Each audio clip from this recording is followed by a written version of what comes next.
만약에 연금저축 계좌를 지금 갖고 있는 분들이라면 오늘 영상을 끝까지 시청해 주시면 좋을 것 같습니다. 여러분 제발 몰빵 투자에서 수익률 엄청나게 높이실 생각 하시지 말고요. 지금부터 차근차근 꾸준하게 오늘 당장 시작하세요. 그것이 여러분들의 연금 재원을 조금이라도 더 높일 수 있는 가장 중요한 방법입니다. 제 영상을 보시고 계좌만 만드시더라도요, 여러분들 노후의 절반 이상은 성공한 거예요. 안녕하세요. 퇴직금 지킴이 노마우 퇴직금입니다. 자, 오늘은 연금저축에 대해서 한번 얘기를 한번 해보도록 하겠습니다. 연금저축 너무 어렵죠. 연금보험이 뭐고 또 연금저축이 뭐야? 이렇게 혼돈되는 용어들이 굉장히 많은데요. 연금저축은요, 여러분 그냥 하나의 계좌라고 생각해 주시면 될 것 같아요. 이 연금저축 계좌는요, 주체가 누구냐에 따라서 세 가지 종류로 나뉘어요. 주체가 은행이면 연금저축 신탁, 주체가 보험이면 연금저축 보험, 주체가 증권사면 연금저축 펀드, 이렇게 세 가지 분류로 우리가 이해를 해보면 좋을 것 같습니다. 그러면 이 세 가지 회사 중에 어떤 회사에 내가 연금저축을 운용해야 될까? 이 부분은요, 후반부에서 한번 다뤄보기로 하고요. 일단 연금저축이라는 단어가 들어가 있으면 동일한 계좌구나 라고 생각을 해주시면 좋을 것 같아요. 먼저 여러분, 연금저축은요, 우리나라 같은 경우에는 3층 보장체계가 일반적으로 실시가 되고 있죠. 뭐 선진국들처럼 텍스를 많이 떼서 우리의 노후를 풍족하게 뭔가 살 수 있게끔 지금 해줄 수가 없는 환경이다 보니까 공적연금과 퇴직연금 그리고 개인연금, 이 3층 보장체계로서 나라와 회사에서 해주지 못한 개인적인 노후 준비를 너희들 스스로 알아서 해 라는 측면으로 개인연금 시장에 자리 잡고 있다고 보시면 좋을 것 같아요. 그런데 그 개인연금 시장 중에서도 사람의 성향, 목적, 투자 방법에 따라서 굉장히 다양한 상품들이 존재하는데요. 오늘은 그 중에 하나인 연금저축에 대해서 알아볼 거예요. 결국 나라에서 뭔가를 다 책임져주지 못하니까 일종의 세제 혜택을 주고 자발적으로 너희들이 가입해, 그리고 당신들의 노후를 스스로 지켜 라는 취지로 보면 될 것 같습니다. 자, 그럼 연금저축이 얼마만큼 지금 사람들이 가입되어 있고 과연 인기가 있는 상품인가, 뭐가 좋은가, 이런 것들에 대한 시장의 방향성을 아는 게 무엇보다 중요하거든요. 그럼 지금부터는 시장 현황에 대해서 제가 한번 말씀드릴게요. 연금저축 적립금은요 151조 7천억입니다. 작년 2020년 가입자는요 590만 명으로 작년 대비 무려 24만 명이 증가한 상황이에요. 10년 연간 총 납입 매물은 9.7조 원이고요. 전년 대비해서 143억 정도가 증가됐습니다. 계약당 연간 납입액은요 250만 원 정도고요. 이 또한 전년 대비해서 13만 원 정도가 증가하고 있어요. 하지만 계약당 연금 수령액은요 293만 원으로 전년 302만 원 대비 약 9만 원 정도가 감소됐습니다. 이 내용을 본다면 사람들이 연금저축에 굉장히 많이 가입을 하고 있구나, 그리고 작년에도 그렇고 시간이 지속되면 지속될수록 노후 준비를 위한 하나의 방편으로 연금저축 계좌를 많이 만드는구나 라는 걸 볼 수가 있어요. 계약당 연금 수령액은 지금 감소가 되어 있는데요, 전체 연금저축 계좌의 81.2%가 세액공제인 400만 원 이하로 납입했다는 이 사실은요, 아직까지도 세액공제 한도를 채우지 못한 사람들이 굉장히 많다는 거죠. 그럼 왜 이렇게 많은 사람들이 연금저축 계좌에 대해서 관심이 있는 걸까? 살펴보면요, 이유는 너무나 간단해요. 노후가 불안하니까요. 지금 100세 시대 100세 시대 하는데 말로만 100세 시대가 아니라 정말 계속해서 평균 수명이 올라가고 있기 때문에 사람들은 100% 확률인 노후 준비를 지금부터 해야 된다는 그러한 불안한 마음감이 있을 수밖에 없어요. 그렇기 때문에 조금 더 예전보다는 미리 준비하는 그러한 준비 자세를 보이고 있다는 거죠. 연금저축 계좌는 3개가 있다고 했는데, 그럼 어떤 것을 내가 가입을 해야 되느냐, 개인별 성향과 목적에 따라 분명히 달라질 수 있습니다. 하지만 자료를 보시면요, 사람들이 지금 어떤 목적으로 연금저축을 활용하는지 알 수 있을 거예요. 제가 오늘 소개해 드릴 거는요, 연금저축 보험, 연금저축 신탁, 연금저축 펀드 중에 연금저축 펀드에 대한 얘기를 조금 더 해드릴 겁니다. 왜? 사람들이 많이 작년부터 연금저축 펀드에 대해서 관심을 가졌으니까요. 20년 연금저축 신규 계약 59만 4천 건 중에요, 무려 연금저축 펀드의 신규 계약이 46.8%로 약 280% 정도 증가가 됐어요. 자, 보시면 연금저축 계좌가 있지만 그 계좌에서 연금저축 펀드가 갖고 있는 지금 MS 자체가 굉장히 비중이 많아졌다는 거죠. 그럼 그만큼 이 연금저축 세 가지 계좌 중에 연금저축 펀드를 선호하는 소비자들이 굉장히 많아지고 있다는 겁니다. 자, 그럼 여러분들 갖고 있는 지금 연금저축 계좌는 어떤 상품일까요? 그것부터 먼저 체크를 해보시면 좋을 것 같아요. 그래서 오늘은 연금저축 펀드에 대해서 아직 모르셨던 분들이나 아니면 연금저축 보험을 갖고 계신 분들은 오늘 영상을 끝까지 한번 들어보시면 좀 좋을 것 같습니다. 그럼 연금저축 펀드를 누구한테 추천하느냐? 저는 크게 세 가지 부류를 이제 말씀드릴 것 같아요. 먼저 첫 번째는요, 사회 초년생으로서 이제 막 직장 생활을 시작하신 분인데 이제 그런 분들 같은 경우는 노후가 아직 많이 남아있잖아요. 그런 분들은 연금저축 펀드에 조금 더 내가 투자를 하면서 미래 가치에 대해서 한번 기대를 해보는 것도 굉장히 좋은 방법이 될 것 같습니다. 두 번째는요, 지금의 상황보다 조금 더 적극적인 투자 마인드가 있는 분들, 그리고 세 번째는 내가 직접 뭔가를 공부해보면서 하나씩 해보고 싶다 하시는 분들한테는 저는 연금저축 펀드를 과감히 추천드립니다. 자, 연금 준비를 하는 방법은 굉장히 많은데요. 이 연금저축 펀드로 연금 준비를 하는 방법은 굉장히 간단해요.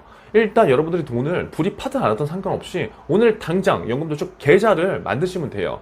많은 분들이 그러면 연금저축 펀드를 가입할 때 어느 증권사를 가야 되느냐 이런 고민을 갖고 계시는데요. 어디서 가입하는 것보다 연금이라는 거는요, 무엇보다 시간 싸움이 굉장히 훨씬 더 어떻게 보면 중요한 거거든요. 어디서 만드는 것도 굉장히 중요하지만 지금 당장 하는 게 훨씬 더 중요하기 때문에 일단 계좌부터 오늘 당장 만들어 보시는 걸 저는 추천드리겠습니다. 가입 자격은요, 제한이 없어요. 이제 태어난 신생아도 가입이 가능한 상품이기 때문에 누구나 제한 없이 가입하실 수 있습니다. 얼마 정도로 입금해야 돼? 라는 이제 물음에 제가 답을 드릴 수 있는데요. 연금저축 보험과 연금저축 신탁은요, 매월 정해진 불입 금액에 따라서 보통 연금저축 계좌를 갖고 계시는 분들은 34만 원 정도를 월 불입 금액으로 책정을 해 놓으셨을 거예요. 왜냐면 세액공제 한도가 400만 원까지 돼서 대부분 34만 원으로 이제 세팅을 해 놓는 거죠. 하지만 연금저축 펀드는요, 여러분들이 34만 원씩 12개월을 내셔도 되고요.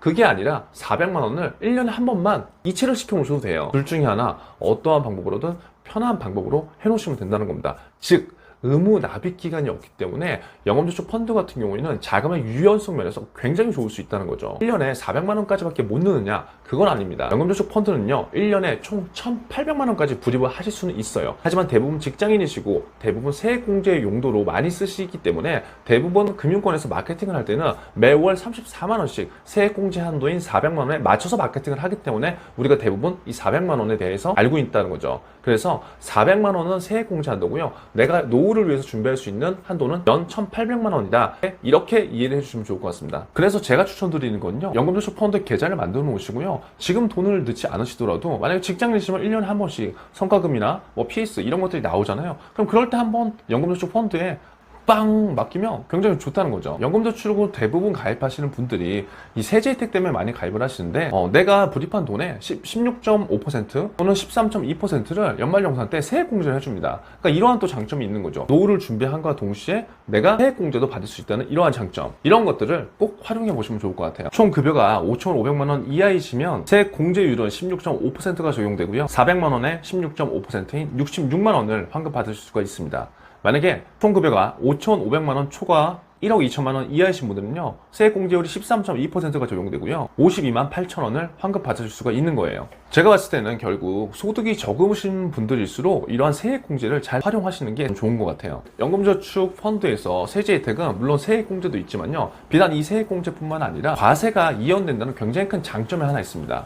여러분들이 헷갈려 하시는 연금보험은요, 아예 비과세가 되는 상품이고요. 연금저축 펀드 같은 경우에는 세액공제가 되는 상품이에요. 세액공제라는 거는 아까 말씀드린 대로 연말정산 때 내가 낸 불이익의 일정 부분을 다시 돌려받을 수 있다는 건데, 이 연금저축 펀드 같은 경우에는 세액공제가 되면서 과세를 이연시켜주는 효과가 있습니다. 우리가 은행에 가서 적금이나 예금을 가입해도 만기 때 되면 15.4%의 이자 소득세를 떼잖아요. 하지만 이 연금저축 펀드 같은 경우에는 내가 만약에 내년에 연말정산 때 환급을 받는다고 하더라도 거기에서 세금을 떼는 게 아니라 내가 나중에 이 연금저축 펀드를 갖고 연금을 받을 그때까지 세금을, 과세를 이연시켜 준다는 거예요. 뒤로 쭉 밀어준다는 거죠.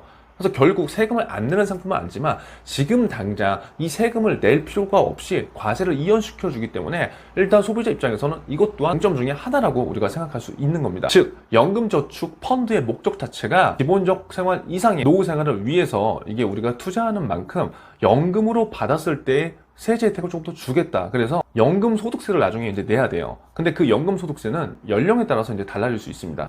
55세부터 70세까지는요, 연금 소득세가 5.5%고요. 70세부터 80세까지는 4.4%, 80세 이상은 3.3%의 연금 소득세를 우리가 내게 됩니다. 자, 그런데 그렇다고 한다면 결국 연금을 늦게 받으면 받을수록 세율은 적어지죠. 그렇다고 해서 무조건 다 80세를 받아야 되느냐? 그건 저는 아니라고 생각합니다. 왜냐? 사람의 목적별 성향에 따라서 연금을 60세 때 받아야 되는 분들은 세금 조금 더 내고 받으시는 게 훨씬 더 유리할 수 있어요. 어떤 분들은 무조건 연금저축펀드가 연금소득세가 3.3에서 5.5%이기 때문에 무조건 이자소득세보다 좋다고 말씀하셨는데요. 저는 약간 다르게 생각해요. 왜냐면 연금소득세 같은 경우에는 연금의 총량에서 3.3에서 5.5%를 떼는 것이기 때문에요. 파이 자체가 이제 다르다는 거죠. 그래서 어떤 것이 무조건 더 좋냐보다 나의 목적과 성향에 따라서 이러한 것들을 잘 선택하시면 좋을 것 같습니다. 연금을 수령하실 때는요, 여러분들이 편하게 지점이나 모바일로 연금 수령 방법과 시기를 설정하시면 됩니다. 모바일이 계속적으로 비대면 시장이 확대되기 때문에 추후에 내가 연금을 수령한다고 한다면 훨씬 더 편한 방법들이 생길 수가 있죠.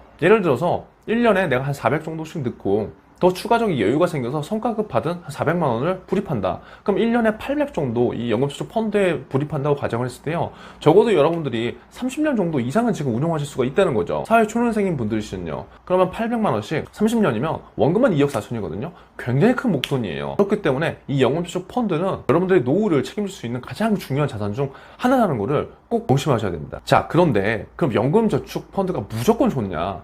무조건 좋은 상품은 절대 없습니다. 분명히 여기에서 우리가 빠뜨리지 말고 숙지해야 되는 건 있어요. 그건 뭐냐?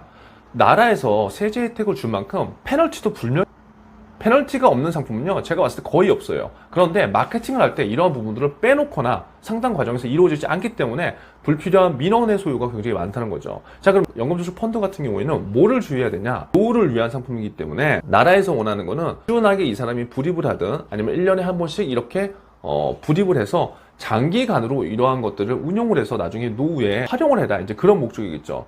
그렇기 때문에 일정 기간 전에 해지를 하게 되면 페널티가 분명히 있습니다. 그 페널티는 만약에 연금저축 펀드에 가입하시고서 55세 이전에 해지를 하시게 되면 총 누적 금액의 16.5%가 그냥 날아가는 거예요. 이거 엄청나게 큰 겁니다, 여러분. 예를 들어서 내가 5천만 원을 모았다. 그러면 55세 이전에 내가 이 연금저축 펀드에 손을 댄다고 한다면 5천만 원의 16.5%면 825만 원이 그냥 하늘로 뻥 날아가는 거예요. 그래서 반드시 이 연금저축 펀드 같은 경우에는 중장기적인 관점에서 여러분들이 목적을 설정하시고, 아, 연금의 재원으로서 내가 이것들을 활용해야 되겠다라고 생각하시면서 불입을 하시면 좋습니다. 그래서 연금저축 보험, 신탁, 펀드 중에 그래도 지금 오늘 연금저축 펀드에 대해서 먼저 말씀드리는 거는, 오늘 영상을 보신 분들이라면요, 오늘 당장 연금저축 펀드 계좌를 당장 좀 만들어 보세요. 일단 계좌를 만드는 건 돈이 절대 들지 않기 때문에 이번 주 내로 당장 만들어 보시면 좋을 것 같고요. 다음 편에서는 연금저축 펀드의 장점과 단점, 그리고 세금에 대해서 조금 자세하게 알아보기로 하겠습니다. 오늘 영상이 도움이 되셨다면 좋아요와 구독,